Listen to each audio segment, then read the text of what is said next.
Have you ever felt a suffocating, almost visceral need for certainty in your life? It's that gnawing anxiety when your career path isn't clear, when a relationship feels unstable, or when you simply don't know what tomorrow holds. We spend countless hours trying to predict tomorrow, to craft perfect plans, to build impenetrable fortresses of conviction around ourselves. Yet, with every breath of chance, every unforeseen circumstance, these meticulously constructed certainties often crumble, leaving us exposed, anxious, and deeply frustrated. Society has, for generations, subtly indoctrinated us into this relentless pursuit of fixed points. We are taught to demand solid ground beneath our feet, to believe that life is a mathematical equation with a single, predictable solution. We seek external validation for our beliefs, comfort in collective agreement, and solace in preordained narratives. But what if this very obsession with certainty, this relentless clinging to absolute answers, is the silent architect of your deepest anguish? What if the constant pursuit of unwavering truths is precisely what distances you from the only peace that truly matters, the peace found in embracing reality's inherent flux? Perhaps you are living in a perpetual state of tension, where every unknown feels like an existential threat, every unanswered question a monster to be defeated. You may be exhausted from trying to predict the unpredictable, from imposing rigid structures onto a fluid existence. This video is not about offering comfort, it's about confrontation. It's about shining a light onto the very foundations of your perceived reality. We will explore how clinging to illusions, to convenient certainties, traps you in a psychological and spiritual prison of your own making. And, through the formidable, even terrifying, wisdom of one of history's most challenging thinkers, we will uncover how destroying these illusions is not an act of ruin, but the ultimate path to genuine freedom and a life truly, authentically lived. Are you ready to abandon the illusion of control and walk not towards convenient answers, but towards a new, terrifying, yet absolutely transformative way of being in the world? Because this journey begins precisely where the comfortable lies end. The human mind, in its inherent, almost desperate, drive for order and coherence, constructs elaborate systems of belief, ready-made narratives, and comforting fictions. Think of a child who believes their parents are invincible, or a young adult who trusts implicitly in a clear-cut career path. These beliefs offer a powerful, albeit often false, sense of security. We crave stability, not just external stability in our routines and finances, but internal stability in our thoughts, our identities, our very sense of self. To achieve this, we often readily accept pre-packaged truths about morality, about our purpose, about our place in the cosmos. These external frameworks become our idols, our unassailable certainties, seemingly fixed points in a bewildering and fluid universe. Consider the modern world's obsession with life hacks or ultimate guides. We desperately want a definitive answer, a proven formula for success, happiness, or finding the one. This very desire for a pre-established certainty can make us blind to reality's nuances and our own unique paths. But what happens when reality, in its relentless and indifferent unfolding, inevitably contradicts these cherished certainties? What happens when a meticulously crafted life plan shutters without warning? A job loss? A sudden illness? A betrayal? What happens when a foundational relationship crumbles, or a deeply held belief about yourself or the world is exposed as flawed, or even a lie? The immense suffering that follows is not solely from the external event itself, but profoundly from the violent rupture of your internal illusion. It's the excruciating pain of a rigid mind, trying desperately to resist the natural, unstoppable flow of existence. This compulsive clinging to fixed beliefs, to predetermined outcomes, turns you into a prisoner of unrealistic expectations, a permanent, internal inspector of everything that could go wrong. It cultivates a perpetual state of anxiety, a desperate, insatiable plea for guarantees in a world that, by its very nature, offers none. Most people live in this constant state of hyper-vigilant alert, forever trying to anticipate every curve in the road, as if that could somehow prevent the inevitable accidents of the soul. But this deeply ingrained belief, that control equals safety, doesn't protect, it imprisons. What if the fundamental problem isn't the inherent uncertainty of life itself, but your desperate, unconscious refusal to accept it? This refusal becomes the true source of your anguish, a silent war waged against reality. Few thinkers dared to stare into this terrifying abyss of human illusion with the unblinking, audacious courage of Friedrich Nietzsche. He was not merely a philosopher, he was a revolutionary. He was a surgeon of the human soul, wielding his pen like a scalpel to dissect our most cherished, often comforting, certainties. He didn't offer soothing answers or gentle affirmations. He offered a brutal, invigorating challenge to humanity. Nietzsche's most famous, and often profoundly misunderstood, declaration was, "God is dead." This phrase, first uttered with chilling foresight in his work, The Gay Science, was not a simplistic celebration of atheism, as many have superficially interpreted it. Instead, it was a seismic, terrifying pronouncement about the crumbling of absolute, universal truths, the long-standing moral, religious, and metaphysical frameworks that had, for centuries, provided humanity with a fixed source of meaning, an unquestionable authority for all values, and a cosmic blueprint for existence. Imagine a grand, ancient temple that has stood for millennia, providing shelter and purpose to entire civilizations. God is dead means that temple has crumbled, and humanity is left standing in the open, under a vast, indifferent sky, without its protective walls or its guiding light. It was the death of the very idea of a preordained plan, a higher purpose, or a universal morality given to us from beyond, handed down from a divine source. The consequences of this death are immense, unfathomable even. For Nietzsche, it meant the terrifying, yet ultimately liberating, realization that humanity was now fundamentally alone in an indifferent universe.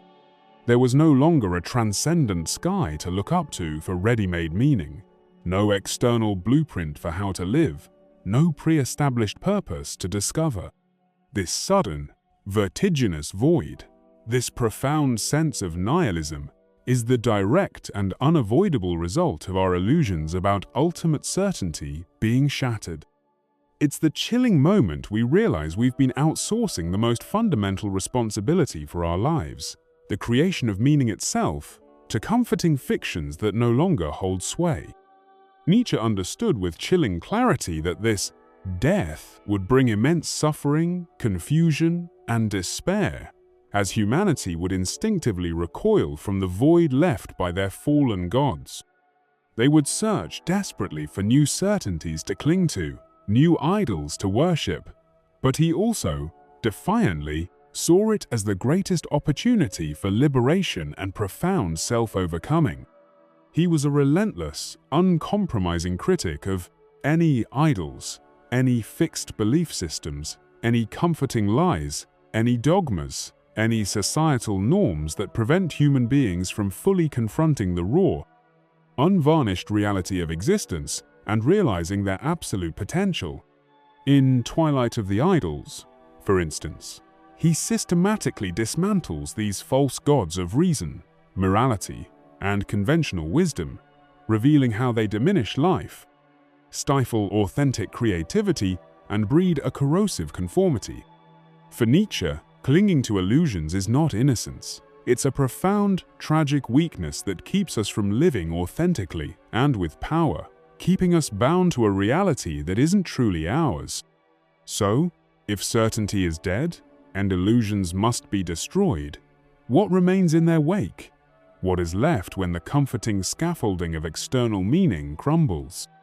This is where Nietzsche issues his most brutal, yet exhilarating call to action: radical self-creation.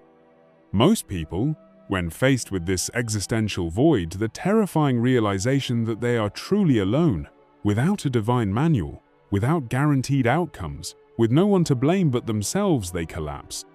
They retreat into fear, despair, or new, equally flimsy illusions. They become like lost ships without a compass, drifting aimlessly or crashing against the rocks of despair.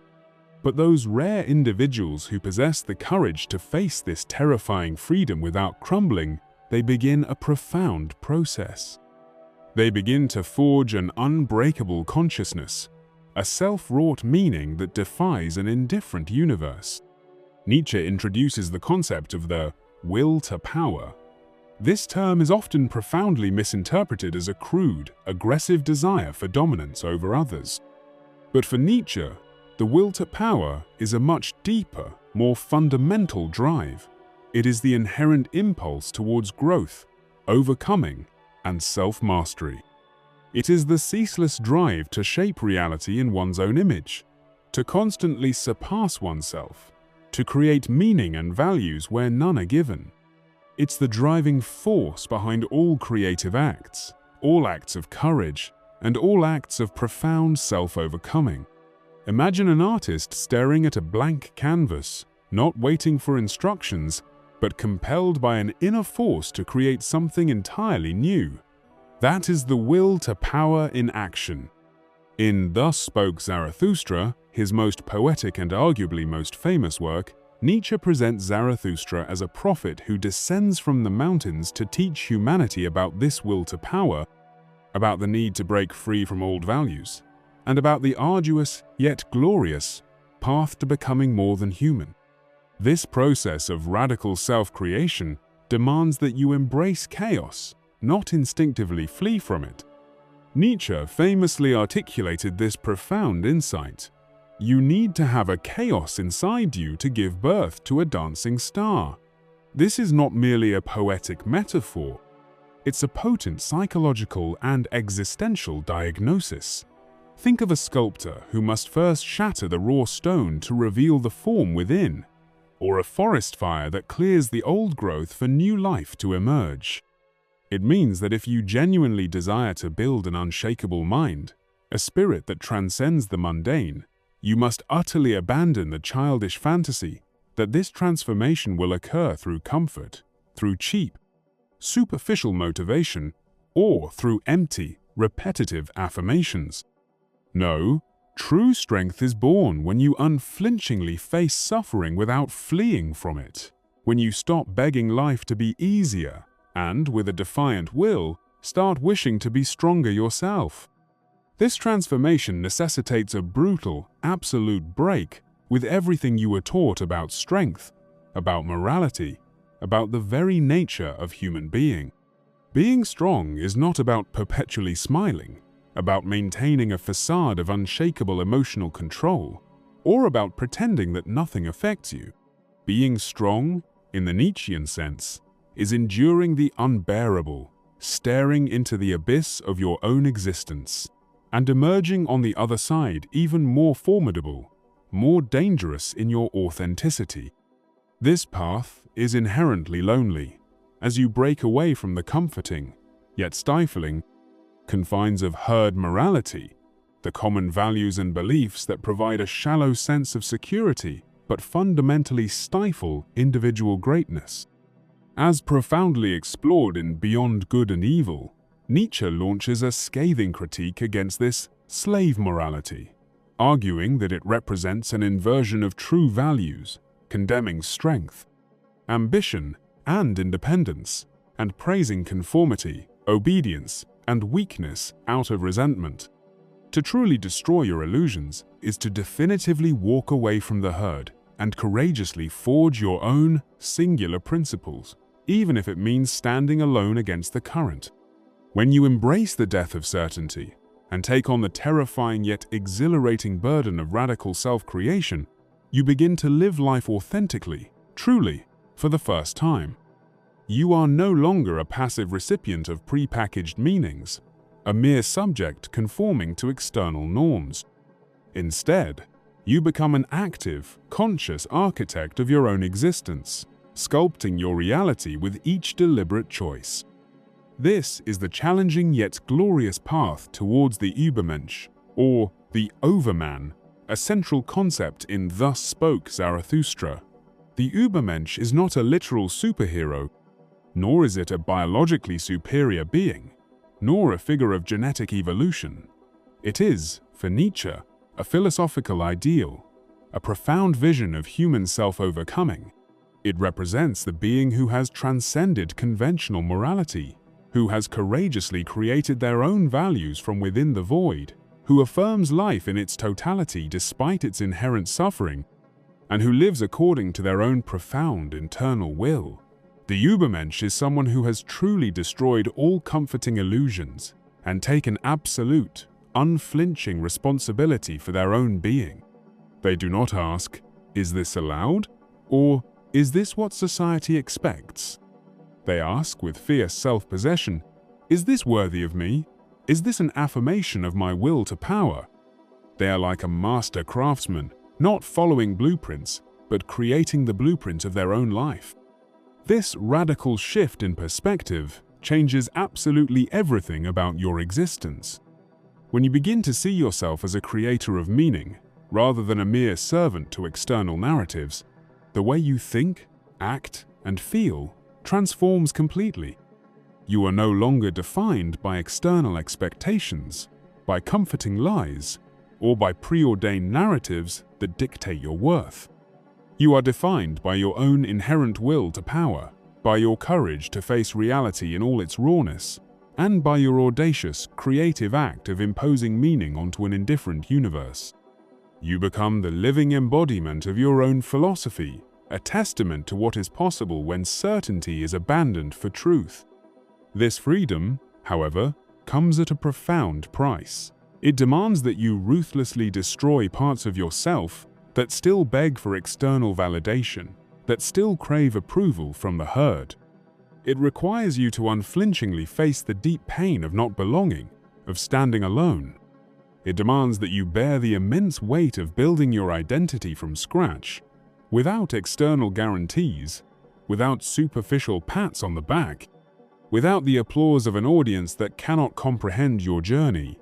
Most people, when faced with this brutal honesty, cannot handle it. They instinctively run back to the perceived safety of ready-made beliefs, convenient dogmas, and the comforting anonymity of the crowd.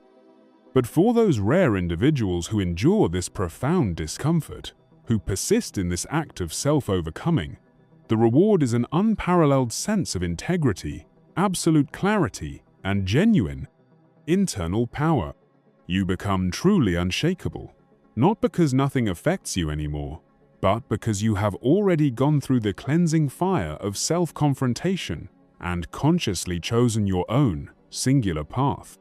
The journey to destroy your illusions and embrace the death of certainty is a testament to immense, almost terrifying, courage. It's the ultimate act of self-overcoming, transforming you from a passive recipient of inherited meaning into its active, defiant creator. By choosing to look into the abyss of existence, by affirming life's chaos, and by courageously building your own values from the ground up, you forge an unbreakable core that is exclusively your own. You move from being defined by comforting fictions to embodying your most authentic, most powerful, and most terrifyingly free self. For a deeper dive into Friedrich Nietzsche's radical philosophy and how to confront these life-affirming truths, explore his pivotal works. Begin with Thus Spoke Zarathustra for his vision of the Übermensch and the will to power. Then delve into The Gay Science to understand the implications of The Death of God for his critique of conventional morality and truth beyond good and evil is essential. And for a direct attack on false idols, Twilight of the Idols offers incisive clarity. These books are not just texts, they are challenges. Comment below. Share how this reflection touched you. I read every comment attentively, and rest assured someone will recognize themselves in your experience. This exchange is powerful, and if this journey has made sense to you, I invite you to continue. The next video is important, very important, and it will delve even deeper into this conversation we started here. Subscribe to the channel, activate the notification bell, and above all, don't stop now. You've already taken the first step. Keep going, because this path is yours.